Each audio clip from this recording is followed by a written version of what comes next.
Okay, adding on to slope, where you find a slope from having 2 points or 2 sets of coordinates. So like you get 2 points, okay? These are called ordered pairs because they go in a specific order. The x comes first, the y comes second. X comes first, y comes second.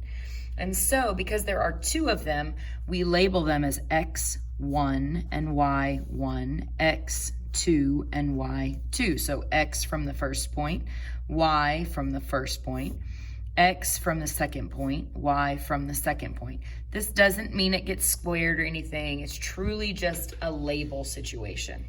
Okay, the y value from the second point is what that means. This formula right here is straight off the algebra formula chart. Okay, that is the slope formula, M for slope. And so I'm gonna color coordinate this just to make it really, really clear how this works. So in my formula, I have a y2. That means that is the y value from the second point that I'm gonna use right there in the formula. I have a y sub 1. That means that spot is gonna be filled with the y value from the first point, okay? x2 would be the x value from the second point, so the x value from the second point, and then x1 would be the x value from the first point. So x1 is x1, okay? So that's kind of where these values in the formula are coming from. So for example, if I give you the points 1, 9 and 13, 3, okay? I'm always gonna recommend labeling these to make your life a little bit easier. So this would be x1, y1, x2, y2. And then to help keep myself organized, I'm gonna write the formula. So the formula is y2 minus y1 over x2 minus x1. And now I'm gonna just go piece by piece. So y2 is right up here, y2. So that means the 3 is gonna fill in for y2, okay? y1 is right there. y1 is coming from y1 right here, so I'm gonna fill in a 9 for y1, okay? x2 is my blue one, so x2 is coming from the x coordinate of the second point, so 13 fills in right there. And then x1 is my x value from the first point. So I'm gonna fill in a 1 right there. Okay, just going piece by piece, filling in the values as I go. So to clean this up a little bit, what I now have is 3 minus 9 over 13 minus 1, just so that it's a little bit easier to read, okay? Then it's just math. 3 minus 9 is negative 6. 13 minus 1 is 12.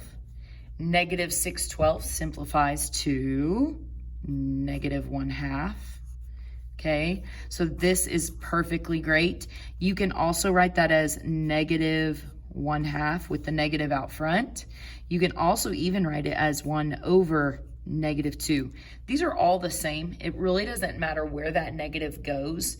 To me, this is the easiest to see because sometimes when you put it in the middle, it gets lost in your fraction bar and it's not always recognizable. So I like putting it in the numerator. It just looks weird when it's in the denominator, but it's not wrong, okay? There's no problem with that. All right, another one. How about if we go 4, 2 and 6, negative 4. All right, so 4, 2 and 6, negative 4. Ooh, I didn't think this through. Hang on, let me reposition things real quick so I have more space. Sorry, guys. Okay, so as I go through this, I'm gonna write my formula down. M equals y2 minus y1 over x2 minus x1. And I'm gonna label x1, y1, right? Every coordinate has an x value and a y value. The 1 comes from the fact that it's the first one. x2 and y2, so the first point, the second point. All right, now let's color code this thing. So again, y2 is right up here, so negative 4. y1 is orange. So y1 is this positive 2 right there. x2 is my blue value, so x2 is 6. And x1 is the one that's left, so my 4. All right, so I get that that looks really messy. -4 minus 2 over 6 minus 4. -4 minus 2, little integer practice, should be -6. 6 minus 4 is 2.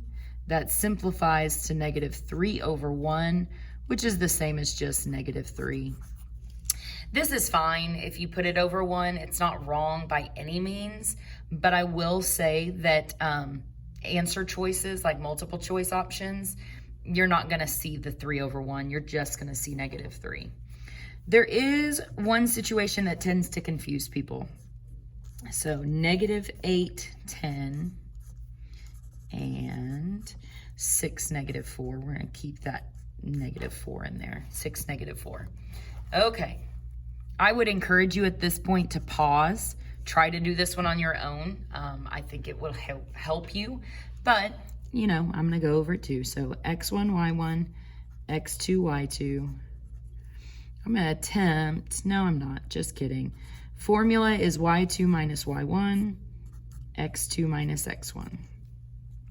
I'm going to fill this in the same way because there is something interesting kind of that happens that I want to make sure that we notice. So again, y2, if you've labeled, this is really easy. y2 is -4. Okay, ooh, that's kind of weird with the highlighter. y1 is 10, so I'm going to fill in 10 right there. x2 is 6, so I'm going to fill in a 6 right there. And x1 is -8, so I'm going to fill in a -8 right there. Here's what I need you to notice. The top isn't too crazy, -4 minus 10. So -4 minus 10.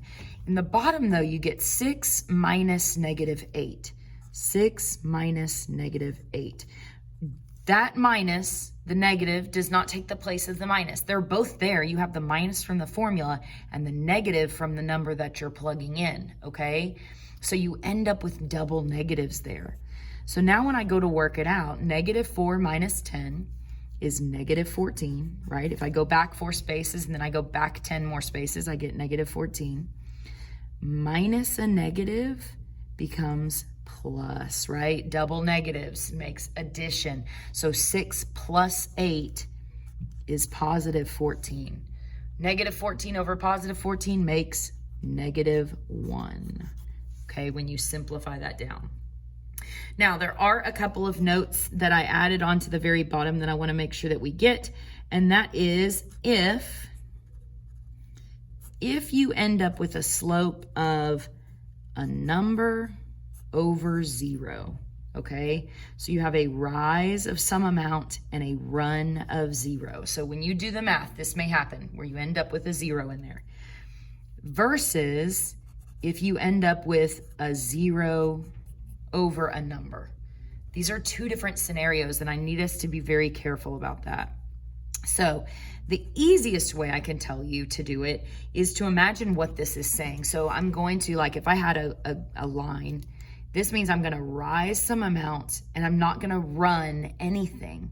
So that would just end up making, like, over and over again, a beautiful vertical line. And if we remember, if I cannot set a 0 on it, right, he falls, he's screaming, then this is a no slope situation. Or again, it is sometimes called an undefined slope. There's no slope whatsoever if you have a 0 on the bottom, okay? If you have 0 divided by a number, that means from my dot, I'm rising nothing, but I'm running forward, rising nothing, running forward. If I continue that over and over again, that means I'm going to have a slope of 0. So I hope that this helps. Good luck on the paper. It's just practicing using that formula and truly just plugging in y2, y1, x2, x1, label them to help yourself. Good luck.